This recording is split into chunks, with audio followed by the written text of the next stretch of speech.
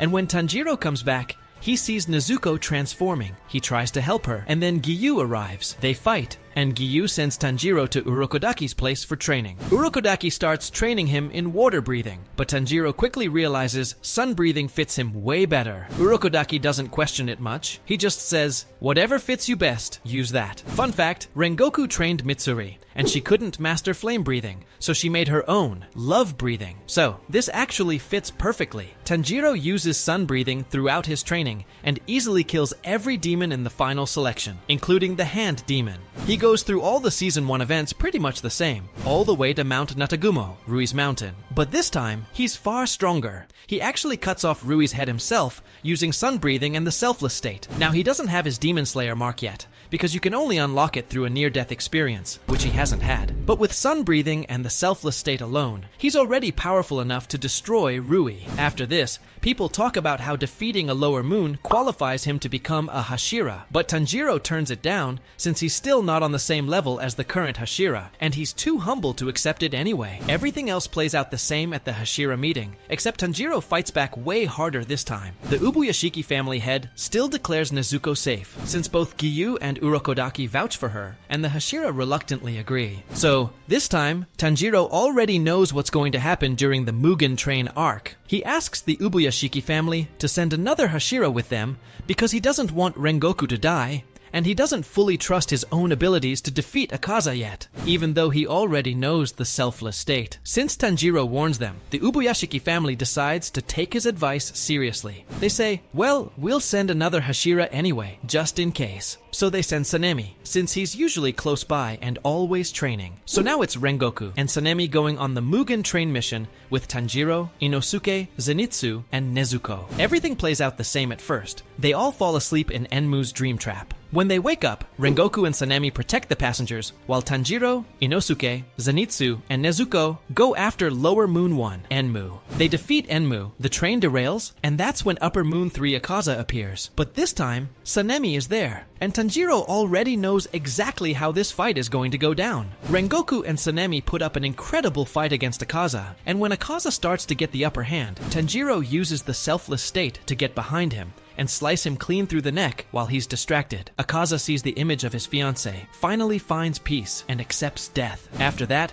they all return to the Demon Slayer course. Tanjiro still doesn't unlock his Demon Slayer mark yet, since he hasn't had that near-death trigger moment. Now, after the Mugen Train arc, we move straight into the Entertainment District arc. So, we can just skip all the dialogue and get straight to the end of the Entertainment District arc, starting with Daki versus Tanjiro, which is one of the first major fights we see. This time, Tanjiro actually kills Daki, instead of going into that blood-eyed rage mode where he starts doubting himself, saying he isn't special. That whole moment never happens. Nezuko never has to get out of her box either, because Tanjiro cuts Daki's neck clean off right away. He's way more experienced with sun breathing now, and already knows how to use the selfless state. But the real problem starts when Gyutaro pops out. He nearly kills Tanjiro, but Tengen, Zenitsu, and Inosuke arrive just in time to help. Tanjiro and Tengen take on Gyutaro, while Zenitsu and Inosuke handle Daki. The fight plays out pretty similar to the original timeline, except this time, Tengen doesn't lose his arm. Once it's all over, Nezuko wakes up from her box and heals everyone from the poison. And that's basically the whole Entertainment District arc. Everything ends faster and smoother in this timeline. Now Tanjiro probably still chips his sword while fighting Daki. Let's just say he got hit by a surprise attack, or maybe from the pressure of fighting Gyutaro. Since Tanjiro's almost Hashira level at this point, that would make sense. But unlike before, he doesn't fall into a coma afterward. Instead, he goes right back to training his sun breathing even more while waiting for his new sword to be sent. Eventually, he travels to the Swordsmith village, and that's where we start the next arc. Everything at the start happens the same.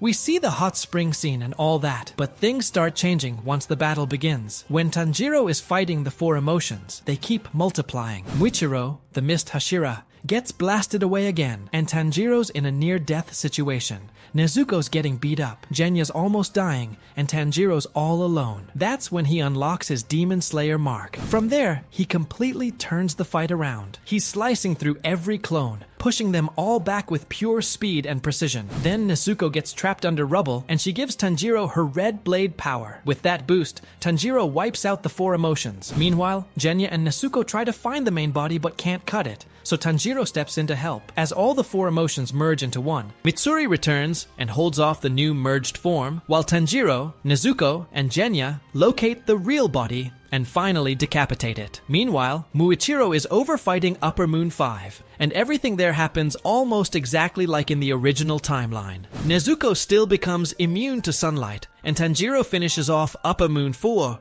by cutting off his head. And that wraps up the Swordsmith Village arc in this version. Now we move into the Hashira training arc, But this time, Rengoku is still alive, and that changes things up quite a bit. So, with Tanjiro basically being Hashira level right now, he's got the Selfless State and the Demon Slayer mark mastered. During the Hashira training arc, he's actually helping teach these abilities to others. With Rengoku still alive, he's also part of the training, making sure everyone's swordsmanship and form are solid. He's kind of doing what Muichiro did in the original timeline, checking everyone's breathing techniques and refining their style. That's really the only major change in the training arc. Everything else still plays out the same. Muzan's plan moves forward, and he eventually kills the Ubuyashiki family head. All the Hashira, including Rengoku, rush to him, and they all end up getting trapped inside the Infinity Castle. Now, before we get into the fights, I just want to say, if you watched my "What if Yorichi was in Tanjiro's era" video, I made a little mistake there. I said Akaza was alive when he was actually dead. So my apologies for that one. I just mix up a lot sometimes with so many what ifs. Anyway, in this timeline, Akaza is dead. So that leaves Kaigaku, the Biwa woman, Upper Moon 1,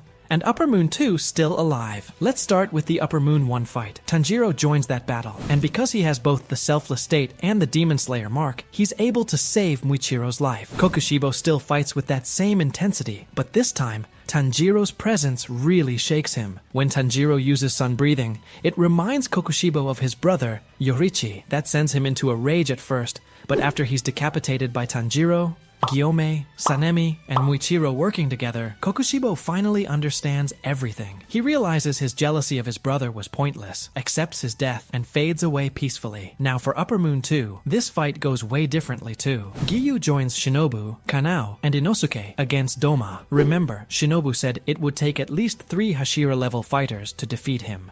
And in this version, they actually have that. Inosuke and Kanao together are basically Hashira level. Giyu is the 3rd strongest Hashira, and Shinobu's speed and poison make her incredibly dangerous. Together, they overpower Doma without needing Shinobu to sacrifice herself. Giyu's defense with water breathing, and Kanao's precision with her eyes finish him off once Shinobu's poison starts weakening him. Meanwhile, Rengoku helps Mitsuri and Obanai fight the Biwa woman. Yushiro, the good demon, joins in and helps take control of the Infinity Castle. The 4 of them work together and take her down, but Muzan realizes what's happening. He kills the Biwa woman and tries to destroy everything, but Yushiro manages to pull everyone out before that happens. Now we get to the Sunrise Countdown arc, and this time, everything ends way faster. Tanjiro already knows how to use the Selfless State, the Demon Slayer mark, and sun breathing to its fullest. With his memories from the future, he already knows exactly where Muzan's 7 hearts are and how to strike them. With all the Hashira alive and fighting alongside him,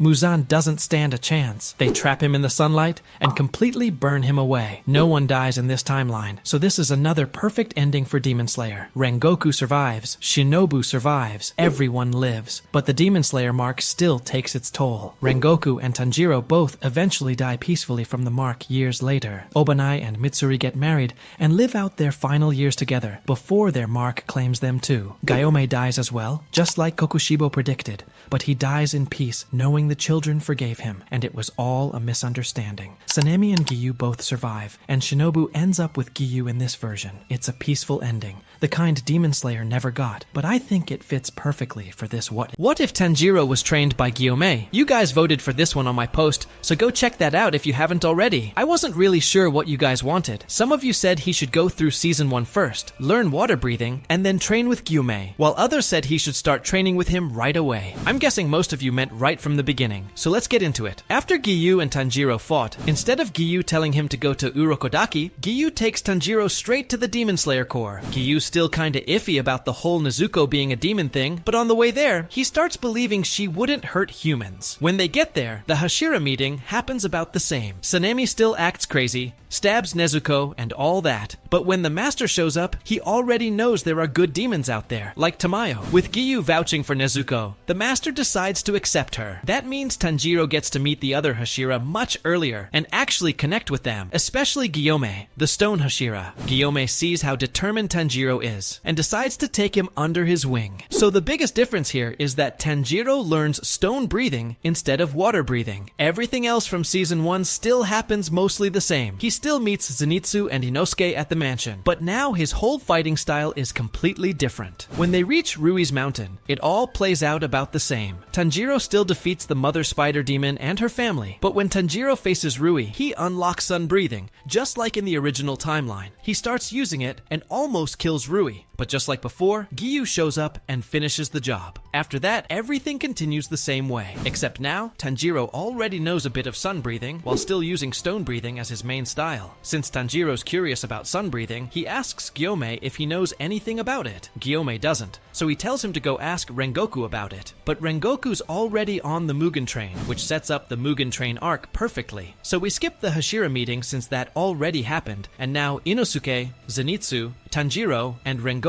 all board the Mugen train. Everything plays out mostly the same. They all fall into Enmu's dream trap. Tanjiro and Inosuke go up top to fight Lower Moon 1, while Rengoku, Nezuko, and Zenitsu stay behind to protect the passengers. It all goes the same as the original timeline. Rengoku ends up fighting Akaza, but sadly, he still dies here. The difference is that Tanjiro's a bit stronger physically because of his stone breathing training, but he's still too inexperienced to make a huge difference in that fight. After that, Tanjiro goes on several missions with Gyomei to get stronger. Since his body's already built like a tank from Gyomei's training, he learns a lot from watching how Gyomei handles real demons. These missions give Tanjiro a big boost in strength, endurance, and battle sense. Then we move into the Entertainment District arc. Tanjiro, of course, stands up for the girls that Tengen was trying to take for undercover missions. So Inosuke, Zenitsu, and Tanjiro all head to the district together, and everything starts off basically the same. When the fight with Daki begins, everything plays out almost exactly like the original. Tanjiro still gets that bloodshot eye moment from overusing his breathing, because he still feels like he's not special. He doesn't have a Demon Slayer mark or anything, but his body can handle a lot more now because of stone breathing, so he lasts longer in the fight. He still ends up passing out from exhaustion. Nezuko comes out and saves him, and then Tengen, Inosuke, and Zenitsu show up. After Nezuko calms down, Tanjiro puts her back in the box, and the rest of the fight goes just like before. Once the battle's over, instead of falling into a long coma, Tanjiro's body holds up better. His strength from Gyomei's training helps him recover faster, though he's still badly hurt. After a bit of recovery, he starts going on a few more missions with Gyomei again to continue his training. His sword takes a lot of damage during these missions, so he requests a new one, but it never arrives in time. So he heads to the Swordsmith village, and that's where we start the next arc. So, we're gonna skip all the dialogue in the Swordsmith village arc and get straight into the fighting. It starts when Muichiro pinches Tanjiro's nose to wake him up, and Upper Moon 4, the one with the 4 emotion clones, shows up. Everything here basically plays out the same, but with some big differences. Muichiro still gets blasted away early in the fight since Tanjiro isn't as strong as in the original timeline, but this time, Tanjiro's body is way tougher from his training with Gyomei. Now Tanjiro's using the red blade and finally activates his Demon Slayer mark during this battle while holding off all 4 emotion clones to give Genya and Nezuko time to recover. While that's going on, Muichiro is fighting Upper Moon 5, Gyoko. Just like in the original story, Mitsuri shows up to help save the village from Gyoko's fish demons, rescues the chief, and joins in to help Tanjiro. Once the 4 emotion clones fuse into one powerful body, Mitsuri holds off the main clone, while Tanjiro, Nezuko, and Genya go after the real main body of Upper Moon 4. Muichiro defeats Gyoko by this point and finds Tanjiro's new sword. He throws it to Tanjiro for the final attack. Tanjiro catches it mid-fight, rushes in, and slices off Upper Moon 4's head, ending the battle. Nezuko still becomes immune to sunlight, just like in the original timeline. And with that, we move straight into the Hashira training arc. Now the Hashira training arc is obviously different, because after the Hashira meeting, and everyone learns about Tanjiro unlocking the Demon Slayer mark, Gyomei takes him personally under his wing. After he wakes up and heals from his injuries in the Swordsmith village, Gyomei works with him directly to help him control the Demon Slayer mark, to make it activate whenever he wants, and spends extra time helping him master that skill, since Tanjiro is basically his successor. By this point, Tanjiro and Genya are best friends, because they've been training together by Gyomei's side since almost day 1. Tanjiro still trains with all the other Hashira, but he gets way more one-on-one training with Gyomei, who teaches him how to better manage the mark and strengthen his physical limits even more. Now we move to when the Ubuyashiki family head dies. Muzan kills him, and everyone gets pulled into the Infinity Castle, starting the Infinity Castle arc. Everything here plays out mostly the same. Giyu and Tanjiro fight Akaza. Doma fights Shinobu, Inosuke, and Kanao, and they face off Doma. Sanemi, Genya, Gyomei, and Muichiro versus Kokushibo, Zenitsu versus Kaigaku, and Yushiro, Mitsuri, and Obanai versus the Biwa woman, Nakime. So let's start with the Upper Moon 3 fight first. That fight goes almost exactly the same. Gyu and Tanjiro team up against Akaza. Gyu unlocks his Demon Slayer mark